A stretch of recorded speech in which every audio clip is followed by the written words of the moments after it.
Sanitary napkin की बात हो, बच्चों को फ्री कोचिंग दिलवाने की बात हो, ये सब ऐसी योजनाएं हैं जिससे मेरे राजस्थान का आम नागरिक लाभ उठा रहा है और आगे बढ़ता रहेगा। पहले देश में कई राज्यों की चर्चा होती थी, पर राजस्थान की चर्चा एक रेगिस्तानी वाले राज्य के रूप में होकर रह जाती थी।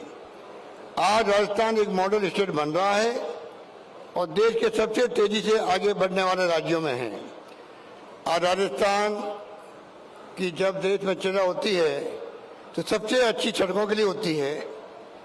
सबसे बेहतर मेडिकल केयर के लिए होती है, सबसे अधिक यूनिवर्सिटीज के लिए होती है और सबसे आगे बढ़ते राजस्थान के लिए होती है। गरीबों को फ्री में राशन किट देने की योजना हमारी सरकार लेकर के आई है। किसानों का भी ध्यान रखा है। आप देखिए कि 2000 यूनिट तक बिजली फ्री मिलेगी कृषि कनेक्शन के ऊपर, और 100 यूनिट तक अब हर जो व्यक्ति है जिसके बिजली का घरेलू कनेक्शन है उसको भी बिजली फ्री मिल रही है। तो ऐसे में ये सब चीजें सरकार कर रही है। हम लोग संवाद करेंगे, चर्चाएं करेंगे, जिससे इन सब योजनाओं का लोगों को फायदा मिले, उनको जानकारी मिले, उनसे उनको फायदा मिले।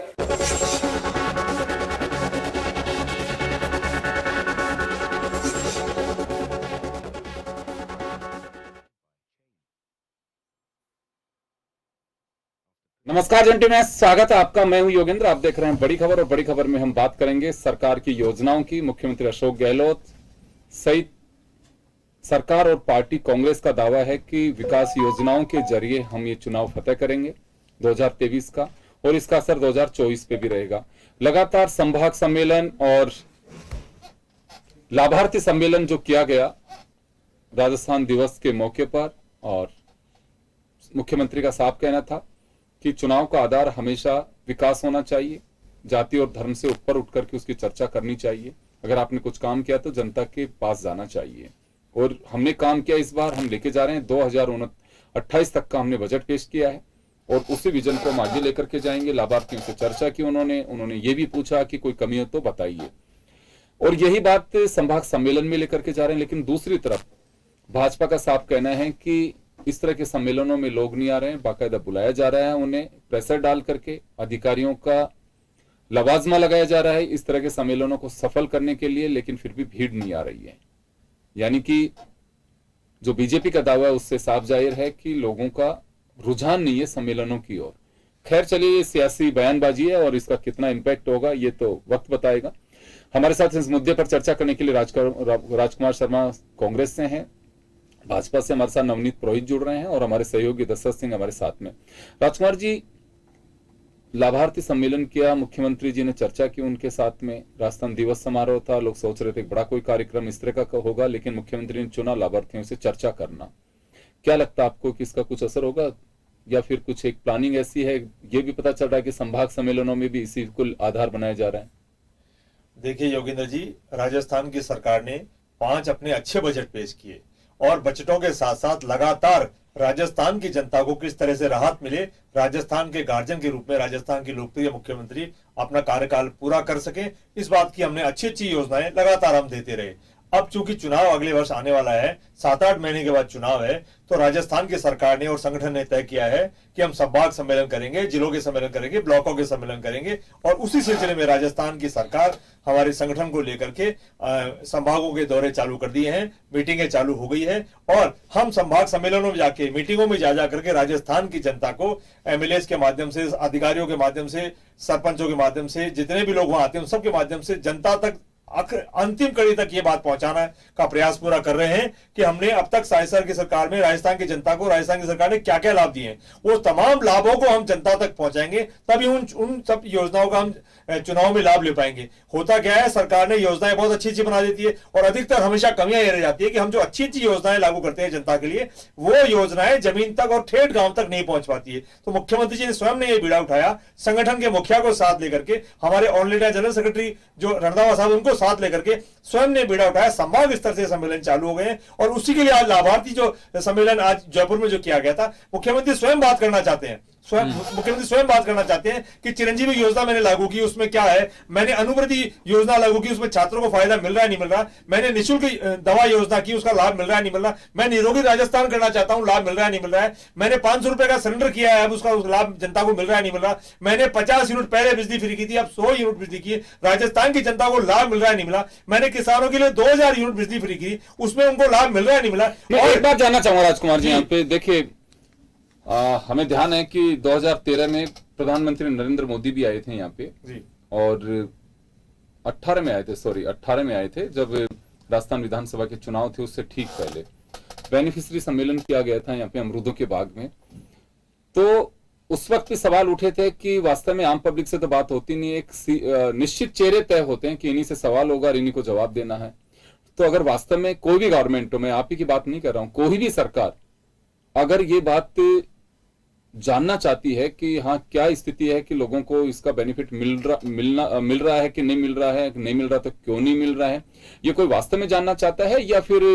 सिर्फ हर गवर्नमेंट अपनी वाहवाही सुनना चाहती है उन चेहरों से, उन मुख से जो सेलेक्टेड लोग प्रशासन के माध्यम से आते हैं आइडेंटिफाइड? योगेंद्र जी, राजस्थान के लोकप्रिय मुख्यमंत्री आदरणीय अशोक गहलोत साहब को आप भी व्यक्तिगत रूप से बहुत जानते हैं, मैं भी उनको जानता हूं, मैं उनका कार्यकर्ता हूं। गहलोत साहब जब भी किसी सम्मेलन में जाते हैं, सम्मेलन का सब्जेक्ट कोई भी हो, जब वो सम्मेलन से बाहर निकलते हैं तो आम जनता में रुकते हैं, सर मैं खड़ी में रुकते हैं, ठेलों में रुकते हैं। मुख्यमंत्री या प्रधानमंत्री की बात नहीं कर रहा हूं, मैं सिर्फ ये जानना चाह रहा हूं कि क्या वास्तव में सरकारें सुनना पसंद करती हैं या फिर जो एडमिनिस्ट्रेशन की ओर से या जो तय कर दिया जाता है कि यही लोग पहुंचेंगे और यही बात करेंगे, इन्हीं के सवाल होंगे, ऐसे कैसे पता लगेगा फिर? देखिए, सरकारों में जो अधिकारी काम करते हैं वो तो ये चाहते हैं कि मेरे डिपार्टमेंट का सीएम के सामने मुकुटा शानदार आ जाए, लेकिन वर्तमान जो मुख्यमंत्री है वो स्वयं चौथी, पांचवी पंक्ति में, 8वीं पंक्ति में ज्यादा के लोगों से क्वेश्चन करते हैं। सड़क में चलते हुए काफिले को रोक करके खड़े लोगों से पूछते हैं कि तुमको चिरंजीवी का फायदा मिल रहा है नहीं मिल रहा है, तुम्हारे यहाँ पालनहार योजना में बच्चों को नाश्ता मिल रहा है नहीं मिल रहा है, तुमको यहाँ स्कूटी मिल रही है नहीं मिल रही है, तमाम तरह की योजनाएं जो वो एसएमएस में भी जाते हैं, तो एसएमएस में जिस मरीज से मिलने जाते हैं उसके अलावा अन्य मरीजों से मिलते हैं, बाहर सड़क पर जब आते हैं तो भी वो मरीजों से हाल जानते हैं, डॉक्टर्स के बारे में पूछते हैं, चिरंजीवी योजना के बारे में पूछते हैं, निःशुल्क दवा और चिकित्सा के बारे में पूछते हैं, वो हर तरह की इंक्वायरी स्वयं करते थे। उनका आकलन हमेशा ही रहता है, उनकी जांच हमेशा ही रहती है, उनकी सोच हमेशा ही रहती है। हमने जो लाभ की योजनाएं जनता के लिए लगाई है वो अंतिम व्यक्ति पे बैठे व्यक्ति तक, गांव ढाणी तक पहुंच रही और वो उसमें कामयाब भी होते हैं, और अगर कहीं कोई कमी होती है तो उसको दूर करने का प्रयास भी करते हैं वो। चलिए मैं आऊंगा आपके पास, मैं दर्शक आपके पास आना चाहूंगा। हम लोग देखते हैं सरकार के पास में, कोई भी सरकार हो, ये तो एक मुख्यमंत्री ने आज लाभार्थियों से चर्चा की, इस वजह से चर्चा कर रहे हैं। प्रधानमंत्री नरेंद्र मोदी ने जब 2018 में की थी उज्ज्वला योजना और इन सब का जिक्र किया था, कहा गया था कि इतने करोड़ लोग, इसमें इतने लाख लोग पहुंचे हैं और इतने करोड़ लोगों को बेनिफिट मिल रहा है। रिजल्ट क्या हुआ? भाजपा की सरकार बाहर चली गई। आपको लगता है कि 1 to 1 जब चर्चा की जाती है और सरकार के पास तो बहुत बड़ा तंत्र होता है, सबसे पहली बात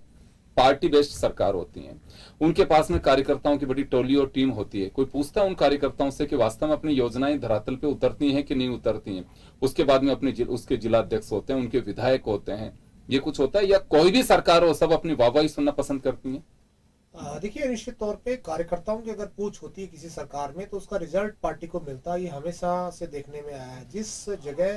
कार्यकर्ताओं को उचित सम्मान 4-5 साल मिलता है तो वो सरकार की जो फ्लैगशिप योजनाएं होती है वो धरातल पर पहुंचाते हैं, उसका फायदा पार्टी को चुनाव में मिलता है। लेकिन कई बार जो सरकारों में अक्सर से देखा गया है या देखा जाता है कि सरकार के जो बड़े नेता हैं या मिनिस्टर्स हैं वो अधिकारी पे डिपेंड हो जाते हैं। अधिकारी पे डिपेंड होने के चक्कर में अधिकारी सिर्फ जो आप बात करें उनको वही बात सुनाते हैं जिनसे जो बात वो सुनना चाहते हैं, जो भाई वो सुनना चाहते हैं कि हमने ये योजना चलाई, ये फ्लैगशिप योजना थी, अच्छी थी और इससे इतने लोगों को फायदा हो रहा है, वो बढ़ा चढ़ा कर वो संख्या बताई जाती है। वो उनको ये लगता है, जैसा राजकुमार जी ने भी कहा कि उनको ये लगता है कि मैं मेरे डिपार्टमेंट की अच्छी बचाऊंगा तो मेरे को कहीं ना कहीं से सीएम मुझे शाबाशी देंगे, मिनिस्टर मेरे को शाबाशी देंगे। लेकिन असल में अगर पार्टी के वर्कर को आपने तैयार कर दिया और योजनाओं का धरातल पे उसको उतार दिया तो वो आपका जो प्रचार प्रसार करेगा वो बेहतर ढंग से करेगा। इसकी सबसे ज्यादा जरूरत है। हालांकि मुख्यमंत्री अशोक गहलोत लगातार ये बात कहते भी हैं, जब कार्यकर्ता सम्मेलन इन दिनों चल रहे हैं अलग अलग संभाग बार, वहां पर वो कार्यकर्ताओं से आह्वान करते हैं कि सरकार की जो फ्लैगशिप योजनाएं हैं उनको आम जन तक कैसे पहुंचाए। क्या किसी व्यक्ति को कोई अभी भी दिक्कत है या परेशानी है, अगर परेशानी दिक्कत है तो संगठन के माध्यम से वो सरकार तक पहुंचाए। अगर कोई कमी खामी है तो उसको दूर किया जा सकता है। लेकिन अधिकारी इतने ज्यादा कह सकते हैं हाई पावर में होते हैं कि वो तमाम चीजें जो निचले स्तर की है ऊपर आने नहीं देते, और इसी के चलते कई जो बड़ी योजनाएं हैं वो धरातल पर पहुंचती है लेकिन हर व्यक्ति को उसका फायदा नहीं मिल पाता। नवनीत जी, आपके पास में आना चाहूंगा मैं जी। एक अक्सर कोई भी गवर्नमेंट, आपकी सरकार के वक्त भी होता था, आज भी सरकार ने किया, ये प्रधानमंत्री जी भी अक्सर बेनिफिशरीज के सम्मेलन किए जाते हैं जी। लेकिन मेरे एक बात समझ में नहीं बैठती कि उसमें ये ओपन अपॉर्चुनिटी किसी को नहीं मिल पाती है कि कोई अपना हैंड अप करे और कह दे कि साहब मेरा सवाल है कोई, ये किसी को नहीं मिल पाती। किसी के में भी, वो चाहे प्रधानमंत्री क्यों, चाहे राज्यों के मुख्यमंत्री क्यों हो, फिर किस बात की चर्चाएं की जाती हैं? क्यों मैं इस वजह से सवाल है मेरा आपसे ये कि मैं अक्सर देखता हूं ये